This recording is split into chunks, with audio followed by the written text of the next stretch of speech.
What's up, y'all? How y'all doing? What every creative person needs to know. Most of my life, I haven't thought I'm like the creative person. I'm like, nah, I'm not that motherfucker. But you know, you live, you learn, you grow. I'm that motherfucker. So this really caught my attention. I don't know if y'all watched my other videos that I reacted to him. This is the recommended, like right back to back. I'm watching this back to back. You really got my eye. Hope you're having a good day, and I hope y'all rocked with the first video I put of this, or the first two. Cause I mean I'm this is pre-recorded basically. Like I haven't even posted one of his yet. So you know what I mean. I hope y'all did, cause I'm gonna keep watching these hoes. Yeah. All right. Don't be thinking that creativity is such a good thing. What? It's a high risk, high return strategy. So if you're creative, you just try this. There's creative people in this room, man. You guys are gonna have a hell of a time monetizing your creativity. It's virtually impossible. It's really, really difficult because, to monetize it? First of all, let's say you make an original product. You think the world will beat a pathway to your door if you build a better mousetrap. It's like, that's complete rubbish. It isn't true in the least.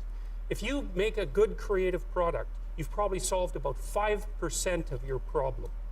Because then you have marketing, which is insanely 100%. difficult, and then you have sales, and then you have customer support, and then you have to build an organization, and you have to, if it's really novel, you have to tell people what the hell the thing is. You know, we built this future authoring program, right? And it's available for people online. So how do you market that? No one knows what that is, and that's a real problem. If you write a book, well, then you have the problem that another million people. I don't know why me saying anything. You know, he's a professor, but I mean, I think my opinion matters somewhat. You know, yeah, makes sense. 100% makes sense. This is. You know, it's like a professor and then like I'm a student. Yeah, like you know. So it's like me telling a professor like in class like, yeah, you right, dog, you right.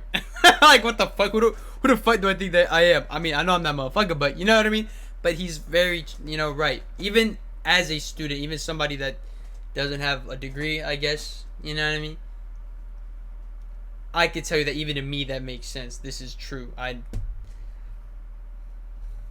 Take that as you may, I guess, People as have you also wish. written a book, but if you produce something that's completely new and doesn't have a category, people can't search for it online. How are they going to 100%. find it?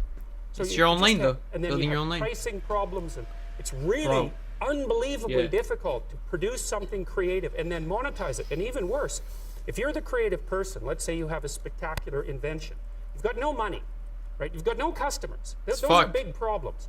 And so maybe you go and you find a venture capitalist. We start with family and friends because that's how it works. You raise money for your product. You raise money from your family and friends. That's assuming you have family and friends that have some money and that they're going to give Yeah. it to you. And most people aren't in that situation. 100%. So it's a terrible barrier right off the bat. And then, of course, you're putting your family and friends at substantial financial risk because the probability that your stupid idea is going to make money is virtually zero, even if it's a really brilliant idea. And so then Yep. let's say, well, you get past family and friends and you get venture capitalists involved because that's often the next step, or an angel investor.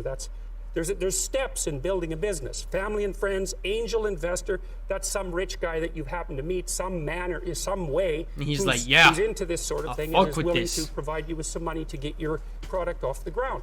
Well, Shot how in the much dark. of your product is that person going to take? Well, most of it. Most of it.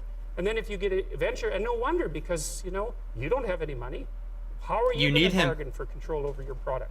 He'll just say, well, do you want the money or not? And if your answer is no, then he'll go and do something else with his money. It's not like there's no shortage of things that you can do with your money. There's a million things you can do with it. So you're not in a great bargaining position. 100%. And then if you get venture capitalists involved, they'll take another big chunk, and maybe if they're not very straight with you, they'll just throw you out. Because maybe by that point in the company's development, you're nothing but a pain in the neck. Because what do you know about marketing and sales and customer service and building an organization and running a business? Like, you don't have a clue. So why do they need you? So even if you're successful at generating a new idea and you put it into a business, the probability that you, as the originator of the idea, are going to make some money from it is very, very Fuck. low. So don't be thinking that creativity is something you would want to curse yourself with. Now, you know, it's not all bad because it opens up avenues of experience for creative people that aren't available to people who aren't creative. But it definitely is a high risk, high return strategy. It's a blessing and a curse, so the I guess. overwhelming probability is that you will fail. But a small proportion Yeah, of homies. creative people succeed spectacularly. Yeah, stupendously. So that's what I was it's going like to a say. lottery in some sense. Yeah. You're probably going to lose. But if you don't lose, you could win big. And that keeps a lot of creative people going. But also, they don't really have much choice in it, because if you're a creative person, you're like a fruit tree that's bearing fruit. So you don't really have, you can suppress it, but it's very bad for you. You know, the creative people I've worked with is if they're not creative, they're miserable, so they have to do it.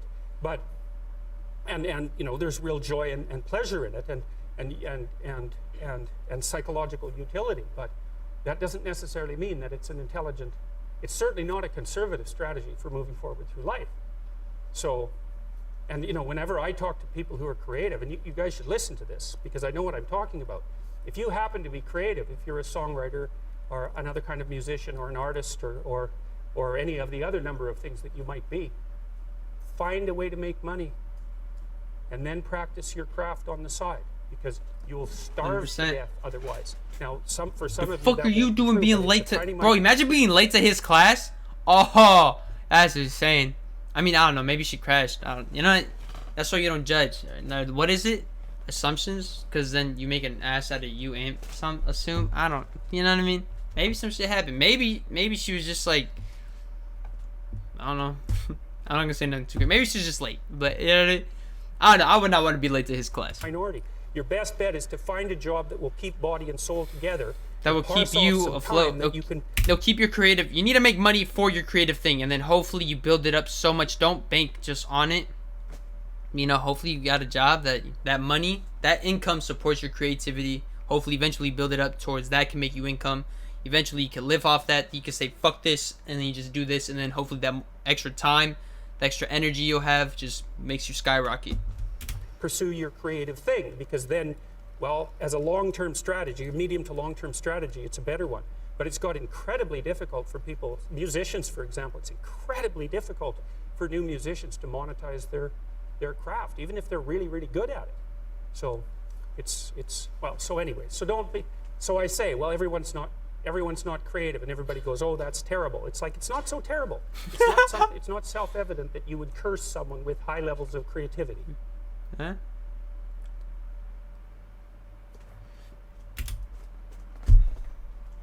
This is you know, I hope people, I know these videos of me reacting to him are probably gonna be some of my least viewed ones. But God, I hope y'all really do watch these, cause I mean, I'm watching these to like educate myself. But you know, most people just want to be like entertained on here. And it makes sense, you know, it's YouTube. But I hope y'all really do, you know, my subscribers, y'all really, like, hopefully y'all watching this. If you made it to this part, so you watched the whole video, you know, keep doing it, man. You know, not for me, for you, honestly. Like, I already watched the video. To be honest, it's more because I feel like homie's really wise. Anyways, I don't know.